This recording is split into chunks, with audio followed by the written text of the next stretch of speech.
Hello everyone. Once again we are going to study light, reflection and reflection. In previous lecture we have studied about the formation of image by the lenses.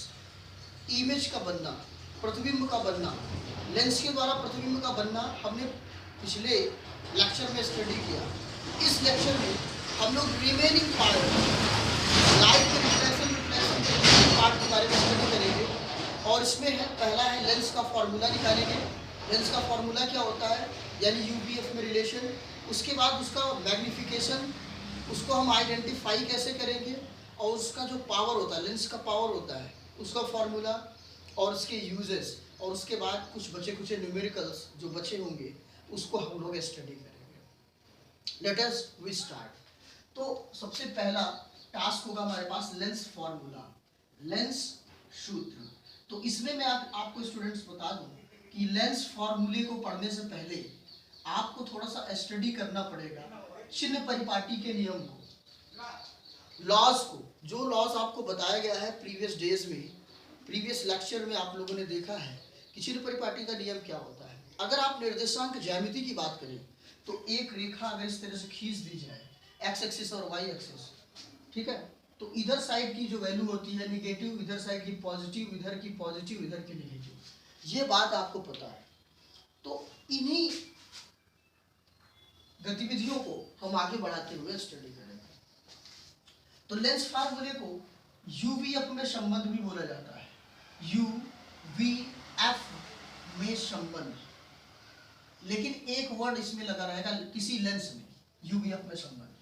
और ऐसा भी लिखा रह सकता है वस्तु की दूरी यानी कि यू, प्रतिबिंब की दूरी, प्रतिबिंब की दूरी यानी कि वी, तथा फोकस दूरी, फोकस दूरी, फोकस दूरी एफ में संबंध, में संबंध किसी लेंस की।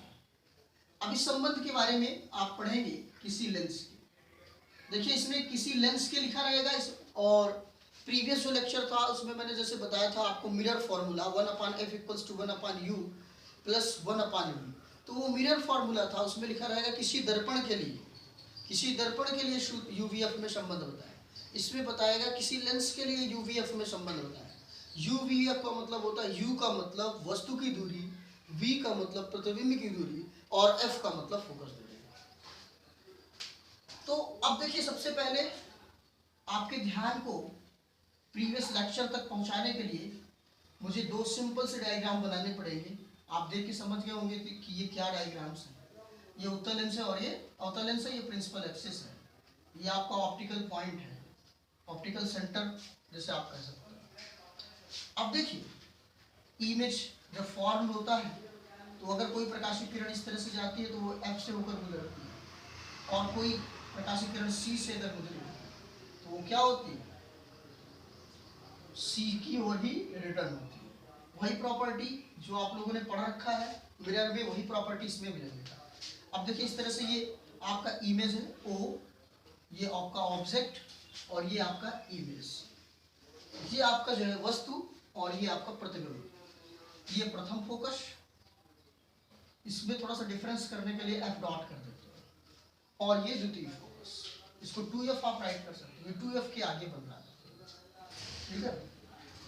अब यहाँ पे देखिए ये ऑब्जेक्ट है, यही प्रोसेस इसमें भी होगा। एक ऑब्जेक्ट आप बना लीजिए ओ डॉट, और इमेज का फॉर्मेशन कर दीजिए। एक ऑप्टिकल पॉइंट के बीच से होकर जा रहा है और एक प्रकाशित किरण इस तरह से जा रही है, और F1 पर वो इमेज बन रहा है डायरेक्टली सीधा। देखिए इन दोनों इमेजों में डिफरेंस है, इन दोनों इमेज में डिफरेंस है, आप लोगों को पता है, ठीक। अब हम यूवीएफ की कल्पना करें तो सबसे पहले मैं डिस्टेंस बता दूं। देखिए सी से लेकर ओ तक की दूरी यानी कि CO वस्तु की दूरी है, और वस्तु की दूरी क्या होती है, यू होती है। और देखिए सी से लेकर एफ तक की दूरी CF फोकस दूरी है, फोकस दूरी क्या होती है, फंक्शन ऑफ एफ। उसके बाद सी से लेकर आई तक की दूरी, सी से लेकर आई डॉट तक की दूरी, यहाँ भी आप रिप्रेजेंट कर लीजिए। ये जो इमेज है थोड़ा सा गड़बड़ ना लगे, इसलिए थोड़ा सा क्लियर हो जाए। तो सी आई, देखिए सी से लेकर जो आई तक का डिस्टेंस है उसको आप किससे रिप्रेजेंट करेंगे, इमेज डिस्टेंस बी से। अब ध्यान दीजिए यहाँ पे देखिए ऑब्जेक्ट का डिस्टेंस हमेशा माइनस में ही होता है और ये दोनों क्या हो जाएंगे, पॉजिटिव हो जाएंगे क्योंकि इस साइड पे है, लेंस के इसी साइड पे सारे वर्क होते हैं, उत्तर लेंस के सारे वर्क इधर ही होते हैं, राइट साइड, ओके, जहाँ पे इमेज फॉर्म हुआ, जिस और इमेज फॉर्म होता है उसी ओर हम फोकस की कैलकुलेशन करते हैं, फोकस की गणना करते हैं। अब जैसे ये अवतल है तो इसमें फोकस की गणना हम किधर करेंगे, किस साइड करेंगे, लेफ्ट साइड, या दर्पण के सामने, इसमें दर्पण के पीछे, सॉरी लेंस के पीछे, लेंसेज हैं दर्पण में। कन्फ्यूजन अक्सर हो जाता है, जब मुझे भी कन्फ्यूजन हो जा रहा है, आपको भी हो सकता है, लेंस और दर्पण में, लेंस की बजाय आप दर्पण बोलना स्टार्ट कर दें, लेकिन ऐसा नहीं करिएगा क्योंकि बहुत बेसिक है, बहुत बेसिक नॉलेज होना चाहिए आपको। अब देखिए इसमें जो संबंध है 1/f equals to 1/v minus 1/u, ये इसका संबंध है, यानी यूवीएफ में रिलेशन, किसी लेंस के यूवीएफ में ये रिलेशन हो गया, यूवीएफ में संबंध, और इसको सॉल्व करें तो u minus V upon V U या यू वी, इसका दोनों का एलसीएम ले लें, देखिए क्रॉस मल्टीप्लिकेशन के बाद, या focus equals to U V upon U minus V, ठीक है। इस तरह से ये लेंस फार्मूला हो गया, और इस फार्मूले के जरिए से आप लोग ऑब्जेक्टिव क्वेश्चन तो कर ही सकते हैं, इसके साथ साथ न्यूमेरिकल भी आगे चल के करें। तो इतनी बात तो आपको समझ में आ गई कि यूवीएफ में क्या संबंध है, ठीक, इसको नोट कर ले, फिर आगे के टॉपिक पे हम चर्चा करते हैं। नोट कर लिए होंगे। तो लेंस की क्षमता को आप आगे जाके पढ़ना है, लेंस की क्षमता को पढ़ते हैं हम लोग, और मैग्निफिकेशन पावर, आवर्धन क्षमता के बारे में भी स्टडी करते हैं। इतनी चीजें क्लियर हो गई ना आप सबको, यूवीएफ में क्या संबंध है लेंस के, 1/f equals to 1/v minus 1/u, उसमें सारी चीजें पॉजिटिव हो जाती थी, कि वो इसलिए पॉजिटिव हो जाती थी क्योंकि यूवीएफ सभी जो है नेगेटिव हुआ करते थे, माइनस साइन कॉमन लेने से, लेकिन इसमें केवल वन क्वांटिटी, एक ही क्वांटिटी ऐसी रहेगी जो नेगेटिव रहेगी, ठीक है, वो है ऑब्जेक्ट, वस्तु की दूरी हमेशा जो है क्या रहेगी, ऋणात्मक रहेगी। इसके कारण ये फॉर्मूला जनरेट होके आएगा। इसमें डेरिवेशंस नहीं है एनसीईआरटी में, इसलिए आपको इतना ही स्टडी करना है, और इसके डेरिवेशन के बारे में स्टडी करना चाहते हैं तो मेरे पास पीडीएफ फाइल है, उसको मैं आपको सेंड कर दूंगा, आप लोग देख लीजिए। अब आते हैं अगले टॉपिक पे, लेंस फार्मूले के बाद 2-3 हेडिंग और बचती हैं, उसको हम लोग क्लियर कर लेते हैं। आवर्धन क्षमता, इसमें भी बहुत बच्चे कंफ्यूज हो जाते हैं। आवर्धन क्षमता, जब क्षमता की बात आएगी, ध्यान दीजिए, जब क्षमता की बात आएगी आवर्धन क्षमता, तो वो लेंस हो जाएगा, और जब रेखिक या रेखीय आवर्धन की बात आएगी तो वो मिरर हो जाएगा। तो ये लेंस की बात है, इसको बोलते हैं मैग्निफिकेशन पावर। मैग्निफिकेशन पावर क्या होता है, ये एक सिंपल सा डायग्राम मैं फिर से आपके सामने जनरेट कर रहा हूं, बना रहा हूं।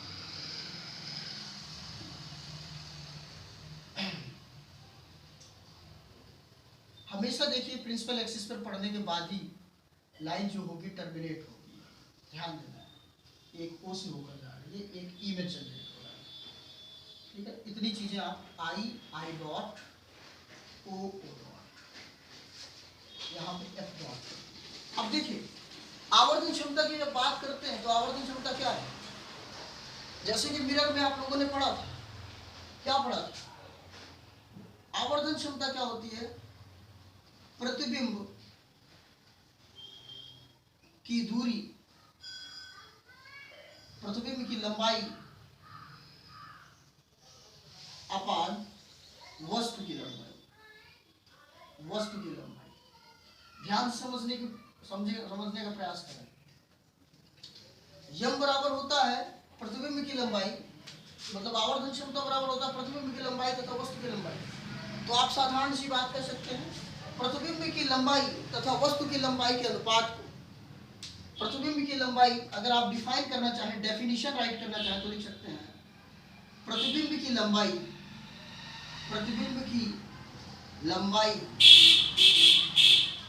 तथा वस्तु की लंबाई, प्रतिबिंब की लंबाई को आई, वस्तु की लंबाई को ओ, वस्तु की लंबाई, ओ मतलब ऑब्जेक्ट, आई का मतलब इमेज, प्रतिबिंब की लंबाई तथा वस्तु की लंबाई के अनुपात को आवर्धन क्षमता कहते हैं।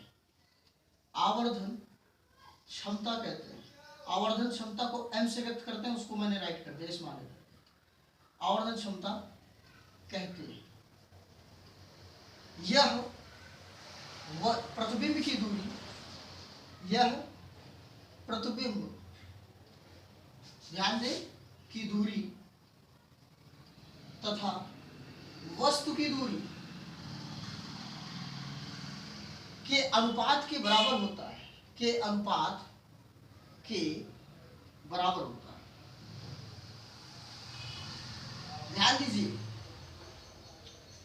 अगर आप मिरर को थोड़ा सा भी स्टडी किए होंगे प्रीवियस लेक्चर में, वीडियोस में, इसलिए मैं आपको कहा करता हूं कि आप प्रीवियस लेक्चर को जरूर देखें, तो आपको पता होगा कि वस्तु की लंबाई और प्रतिबिंब की लंबाई, ऐसा ही कुछ आपने पढ़ा था। तो इसमें क्या पढ़ेंगे, प्रतिबिंब की लंबाई तथा वस्तु की लंबाई, जैसे उसमें पढ़ेंगे। अगर प्रतिबिंब की लंबाई, देखिए इसमें सारी चीजें मैं लोकेट कर दिया हूं, इसलिए मैं केवल साइन के द्वारा रिप्रेजेंट करता हूं। प्रतिबिंब की लंबाई को आई से रिप्रेजेंट करते हैं और वस्तु की लंबाई को ओ से। और यह किसके बराबर होगा, प्रतिबिंब की दूरी और वस्तु की दूरी। देखिए प्रतिबिंब की लंबाई को हम आई से रिप्रेजेंट करते हैं, ये आई है, और वस्तु की लंबाई को अगर ओ से हम रिप्रेजेंट करते हैं, ठीक है, तो आई अपान ओ।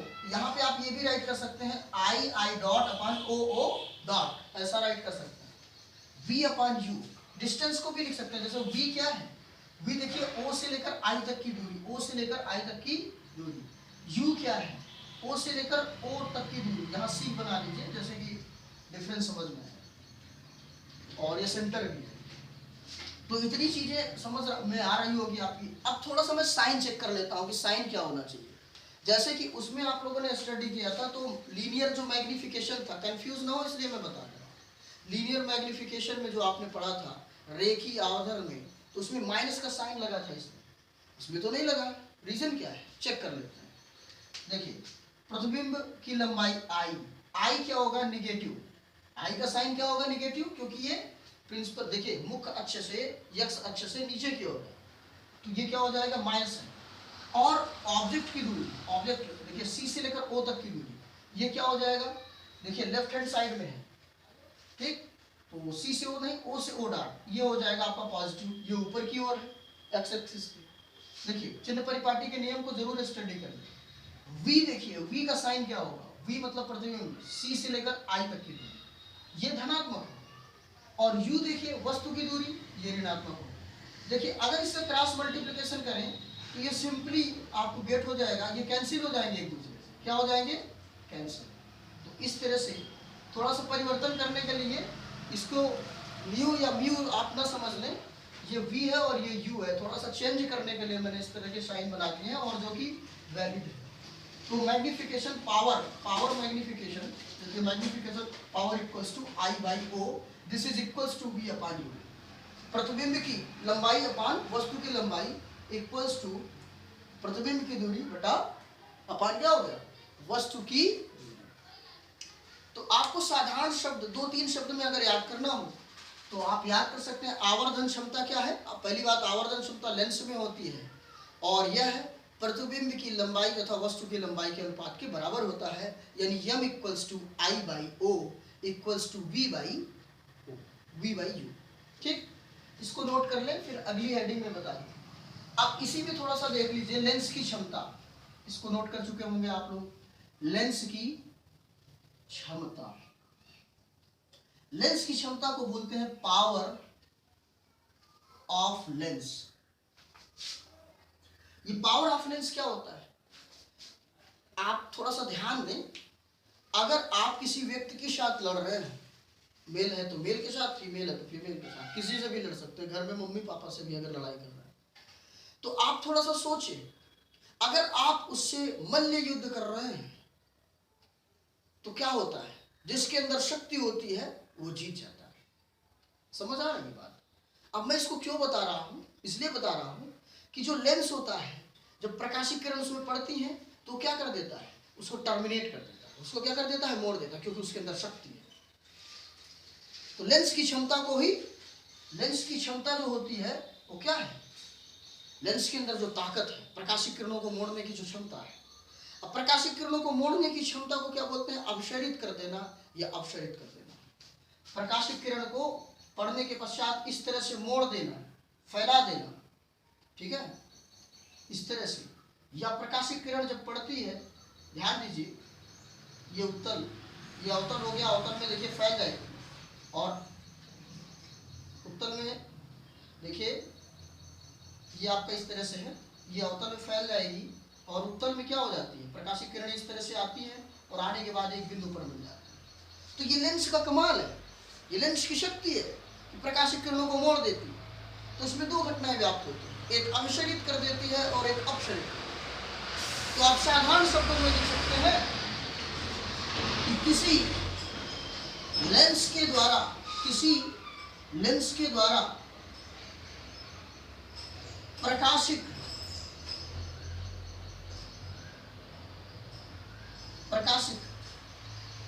किरणों को मोड़ने की क्षमता, मोड़ने, और इसको लिख दीजिए ब्रैकेट में, मोड़ना उचित शब्द नहीं है, तो यहां अपसरित, अभिसरित,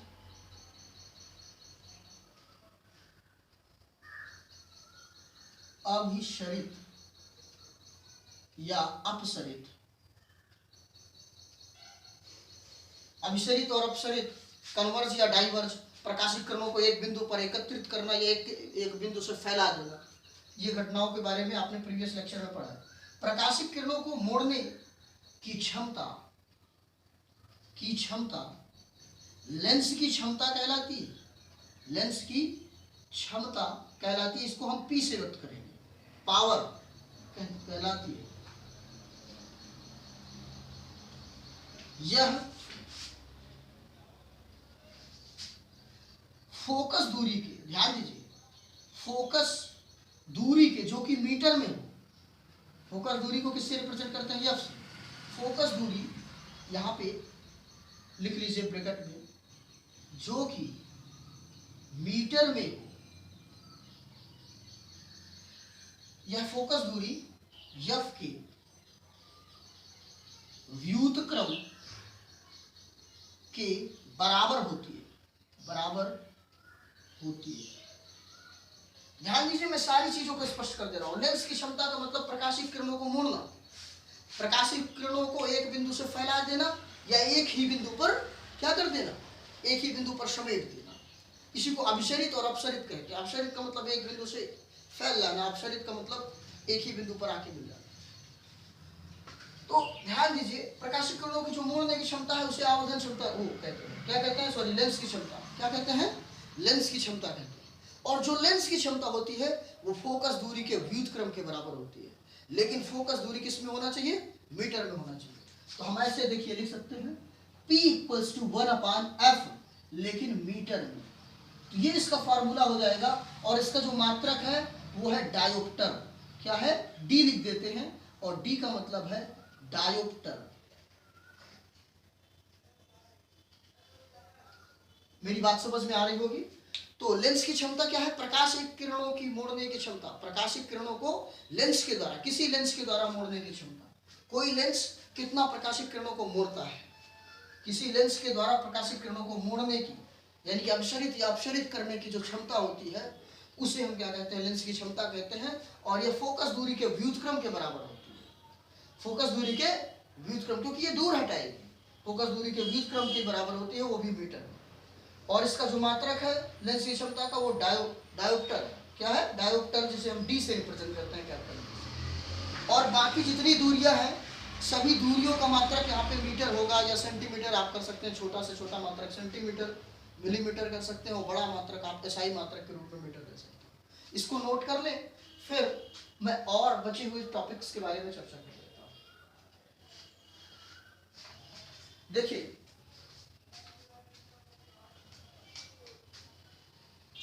नेक्स्ट रिमेनिंग जो टॉपिक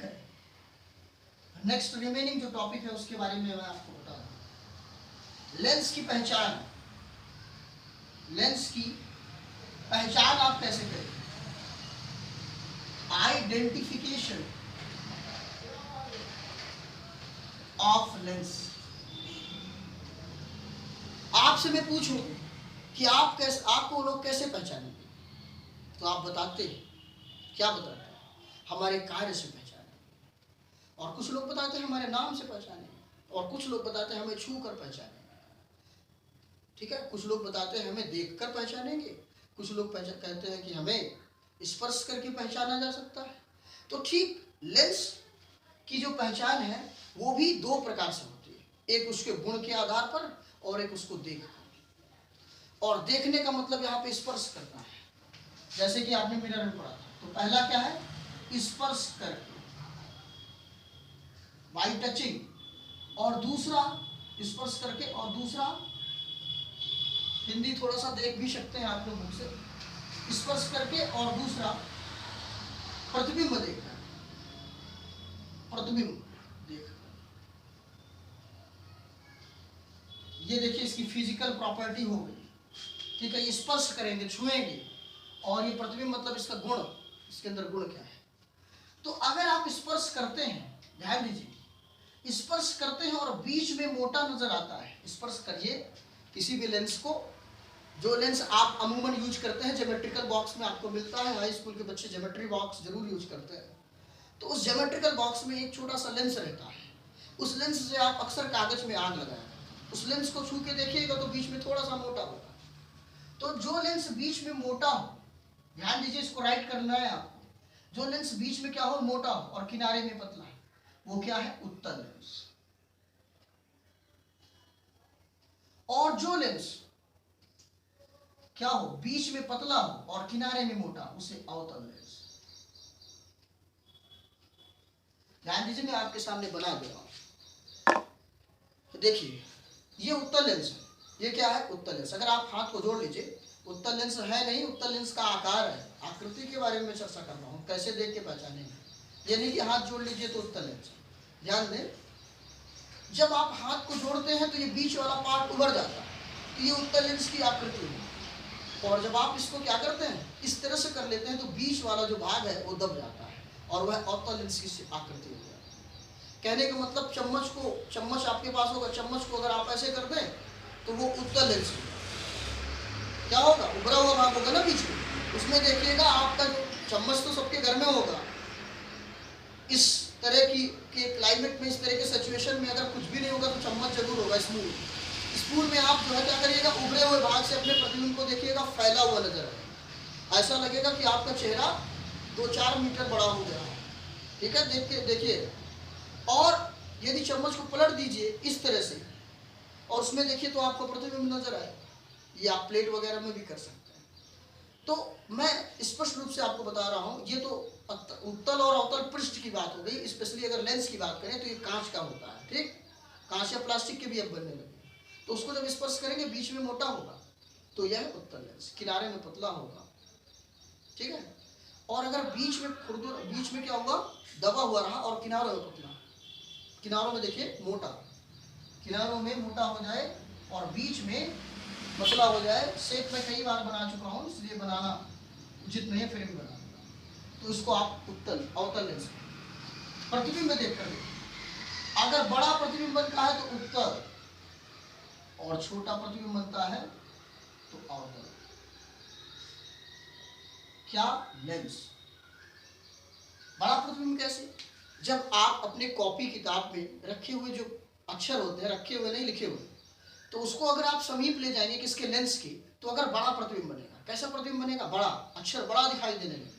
देखिएगा बुजुर्ग लोग जो चश्मा पहनते हैं उसमें अक्षर बड़ा ही दिखाई देते हैं। मैं जो ये चश्मा पहन रहा हूँ स्टाइल के लिए नहीं है, इसमें अवतल लेंस लगे होते हैं। और अवतल लेंस क्या करता है, अंडर 30 यूज किए जाते हैं, 30 साल के से नीचे अवतल लेंस के चश्मे, और 30 साल से ऊपर, पहले तो 40 होता था। ठीक है, जिनको रीडिंग लगता है, दिखाई नहीं देता, अक्षर को बड़ा देखना होता है, उनको उत्तल लेंस के चश्मे पहने जाते हैं।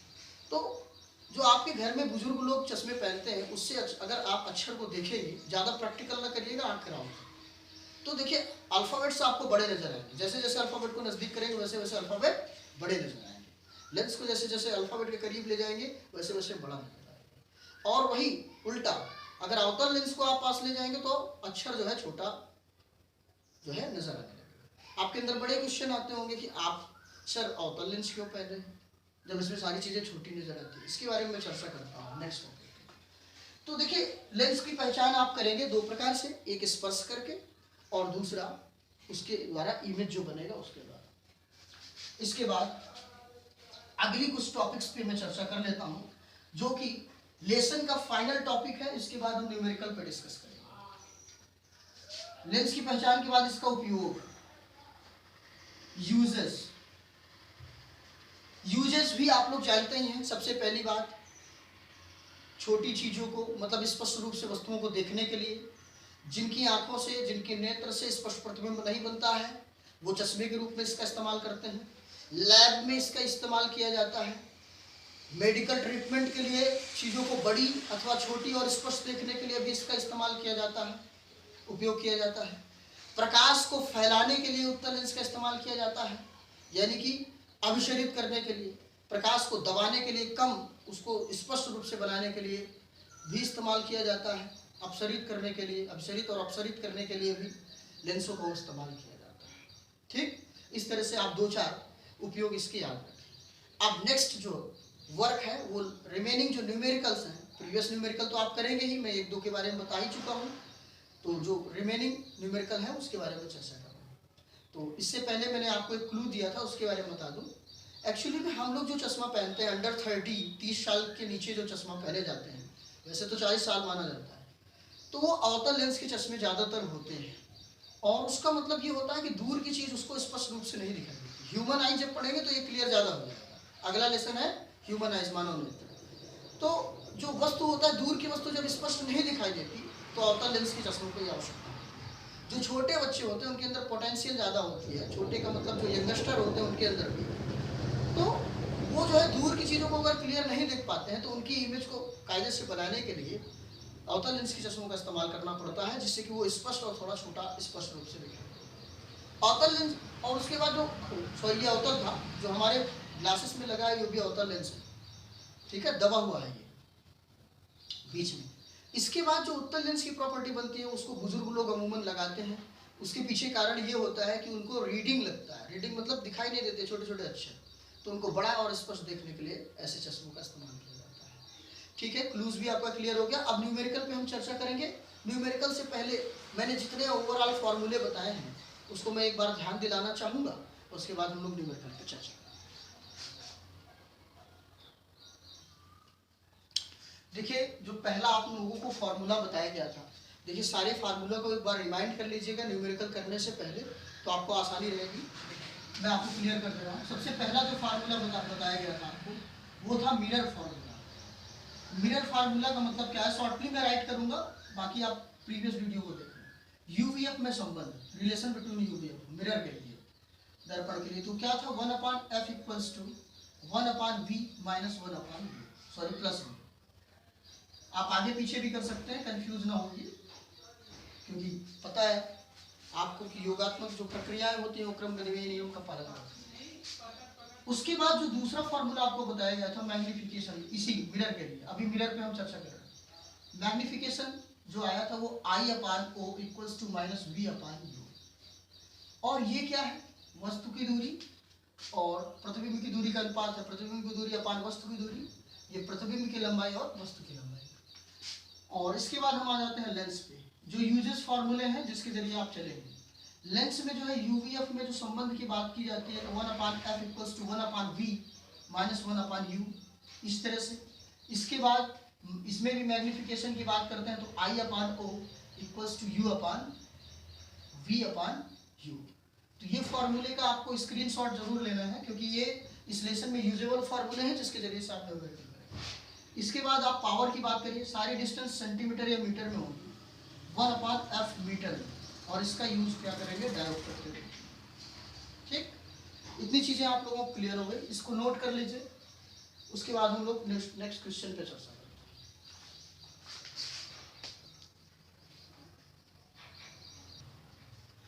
स्टूडेंट इस न्यूमेरिकल पर ध्यान दें। देखिए एनसीईआरटी में क्वेश्चन नंबर 10 है और 10 नंबर में राइट है। 10 नंबर से मोस्टली जो है क्वेश्चन नंबर 10 से न्यूमेरिकल इसके स्टार्ट है। तो आप लोग 10 नंबर से 15-16 नंबर तक आप क्वेश्चंस को कर लीजिएगा, और जितने भी एग्जाम्पल्स हैं उसको ज़रूर करिएगा। जहाँ भी आपको सस्पेंस होगा या प्रॉब्लम्स होगी आप लोग जरूर मुझसे आस्क करेंगे, पूछेंगे। ठीक, तो क्वेश्चन नंबर 10 जो कह रहा है वो कह रहा है कि जो वस्तु की दूरी है, जो ऑब्जेक्ट का डिस्टेंस है वो 5 सेंटीमीटर है। वस्तु की दूरी देखिए कितना है, 25 सेंटीमीटर। ये वस्तु की लंबाई है 5 सेंटीमीटर। फोकस दूरी क्या है, 10 सेंटीमीटर। तो सबसे पहली बात हमें समझना पड़ेगा लेंस कौन सा है। तो उसमें लिखा हुआ है कि अभिसारी लेंस है, यानी वो उत्तल लेंस है। तो अगर उत्तल लेंस है, ध्यान दीजिए, अगर उत्तल लेंस है तो यहाँ पे देखिए सबसे पहले साइन क्लियर कर लीजिए, उसके बाद आगे क्वेश्चन पे हम जाते हैं। तो जब ये उत्तल लेंस है तो वस्तु की लंबाई है वो क्या होगी, वस्तु की लंबाई हमेशा धनात्मक होती है, क्योंकि आप देखिए एक्स एक्सिस से ऊपर की ओर होता है, एक्स जो लाइन है। वस्तु की जो दूरी है वो 25 सेंटीमीटर, ये हमेशा नेगेटिव होगा। वस्तु की दूरी हमेशा, क्योंकि लेंस के सम्मुख होगा, सम्मुख या आप ये कहें कि ये लेफ्ट साइड में। उसके बाद जो फोकस दूरी है वो f 10 सेंटीमीटर, ये आपका पॉजिटिव होगा, क्योंकि जो भी इमेजेस मैक्सिमम बनते हैं वो किस साइड में बनते हैं, राइट साइड में बनते हैं उत्तल लेंस के। अब आपको निकालना है नेचर, प्रकृति। आपको निकालना क्या है, प्रकृति। किसकी प्रकृति, प्रतिबिंब की प्रकृति। अगर हमें प्रतिबिंब की जो प्रकृति निकालना है वो कैसे निकालेंगे। देखिए प्रतिबिंब का मतलब क्या होता है, प्रतिबिंब की लंबाई निकालनी है आपको, और प्रतिबिंब की दूरी निकालनी है कि कितनी दूरी पर बनेगा, लंबाई कितनी होगी, ठीक है, और उसकी दिशा। 3 चीजें आपको निकालनी होगी। तो दूरी देखिए, दिशा धनात्मक या ऋणात्मक से पता चल जाएगा। अगर धनात्मक आएगा तो दाहिनी ओर, ऋणात्मक आएगा आंसर तो बाईं ओर। Let us we have to solve, हमें सॉल्व करना चाहिए। फॉर्मूला है 1/f equals to 1/v minus 1/v। ये लेंस का फॉर्मूला है, लेंस फॉर्मूला हम यूज करेंगे सबसे पहले। देखिए क्यों यूज करेंगे 1/f, क्योंकि हमें f और u पता है, v ऑटोमेटिकली सबसे पहले इसमें निकालेंगे। तो 1/f की वैल्यू क्या है, 10। धन नहीं लिखते, 1/v we have to find, हमें निकालना है 1/v। इसके बाद 1/u की वैल्यू देखिए क्या है, 1/u की वैल्यू है कितनी, -25। ये प्लस हो गया। अब देखिए 1/10, ये प्लस है इधर, तो इधर साइड आएगा 1/25 माइनस में इक्वल्स टू 1/v। अब देखिए क्रॉस मल्टीप्लिकेशन इसका कर लीजिए, मतलब एलसीएम लेके, तो ये 50 है, तो 10 5 5 और ये 2, तो 1/v। 5 में से 2 माइनस करेंगे तो कितना आएगा, 3/50 इक्वल्स टू 1/v। अगर आप इसको आगे सॉल्व करें, टर्मिनेट कर दें, अपोजिट कर दें, तो v इक्वल्स टू 50/3। और देखिए पॉजिटिव आ रहा है, 3 का अगर डिवाइड करें इसमें तो 3 का टेबल पढ़िए इस तरह से, 3 का 3 और 2 आ गया, 3 6 18, इस तरह से आएगा, ठीक है, 6 6। तो आप राइट कर लीजिए, एक बार आप लोग फिर से सॉल्व कर लीजिएगा अप्रॉक्सीमेट, लेकिन पॉजिटिव आया। हमेशा याद रखिए जितनी भी डिस्टेंस होगी, चाहे पॉजिटिव आए चाहे नेगेटिव आए, रहती हमेशा पॉजिटिव ही है, लेकिन ये इसके डायरेक्शन को बताती है। अब ये दूरी तो पता चल गई, अब लंबाई की बात कर रहा है, लंबाई देख लेते हैं, आई क्या होगा।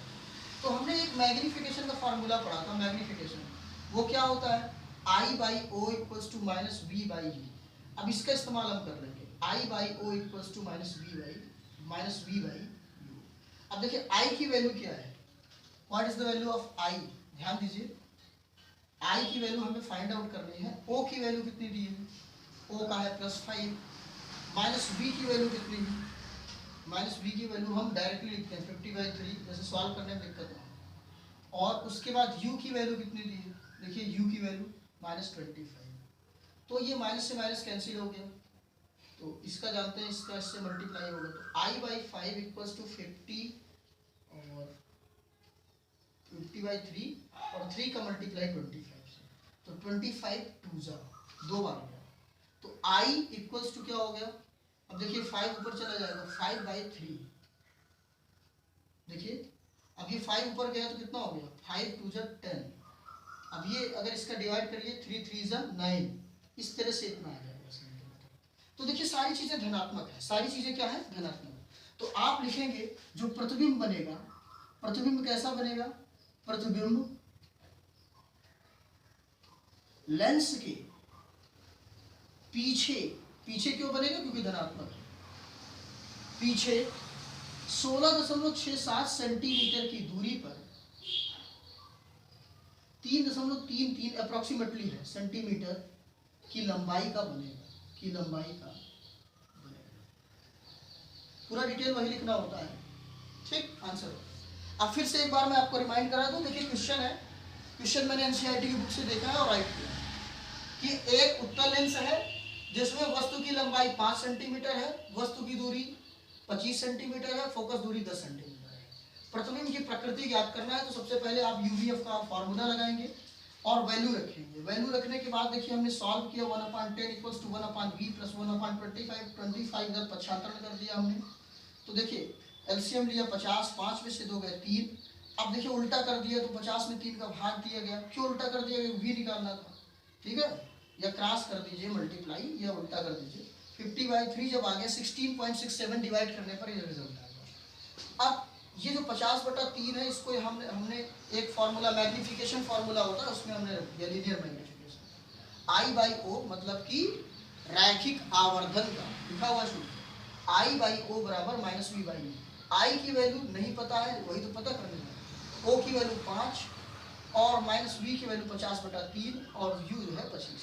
हमने 50/3 इसलिए लिख दिया और 16/6/7 में लिखा 16.67 इसलिए नहीं लिखा कि जैसे सॉल्व करने में तकलीफ ना हो, जितना इजीएस्ट हो सके उतने इजी तरीके से सॉल्व करना चाहिए। और i इक्वल्स टू देखिए 5 2 जब 5 दूनी 10 हो गया और 3 का हमने भाग दे दिया 3.33 इसका ही नहीं। सारी चीजें धनात्मक आई हैं इसलिए हम कहेंगे जो प्रतिबिंब बनेगा लेंस के पीछे बनेगा। पीछे ना लिख के आप ये भी लिख सकते हैं राइट साइड, दाईं ओर, ठीक है, ऐसा भी लिख सकते हैं। 16.67 सेंटीमीटर की दूरी पर 3.3 सेंटीमीटर लंबाई का, ठीक। इस तरह से क्वेश्चंस आपके ये सबसे लॉन्गेस्ट क्वेश्चन में अगर आएगा तो आएगा, ठीक है। इसको नोट कर लीजिए, फिर एक दो नेक्स्ट करते हैं।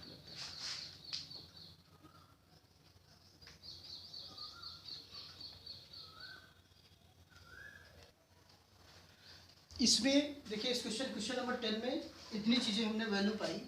इसके साथ साथ इसमें यह भी कहा है कि इसका रे डायग्राम भी बनाना है, डायग्राम्स बनाना है, चित्र बनाना है।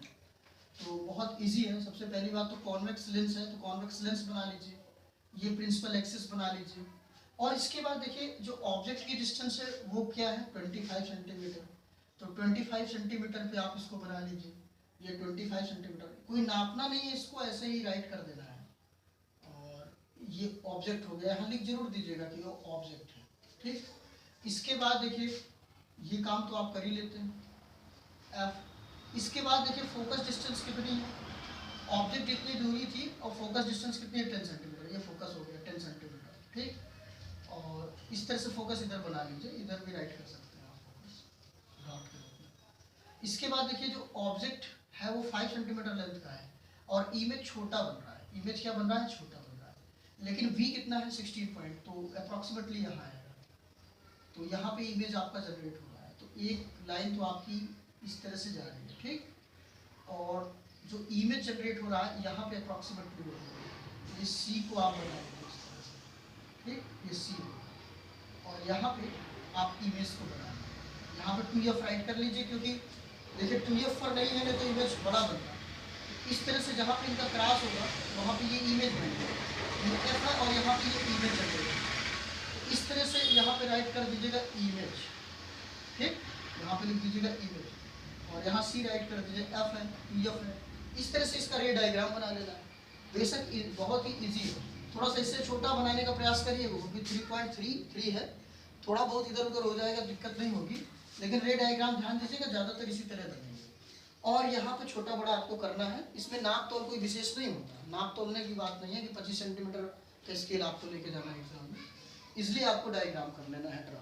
इसके बाद देखिए ढेर सारे क्वेश्चंस हैं और आपको देखना है कि कॉन्वेक्स है कि कॉन्केव है। मेरे पास इंग्लिश मीडियम की एक बुक है जो कि एनसीईआरटी में है, लेंथ सब क्वेश्चन सभी में वही रहते हैं।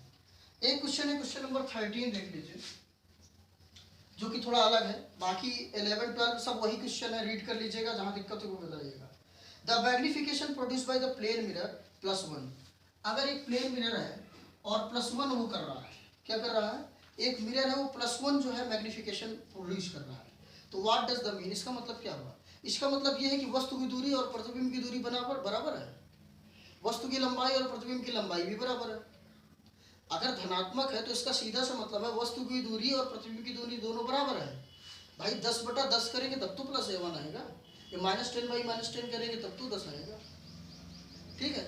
और दूसरी चीज धनात्मक है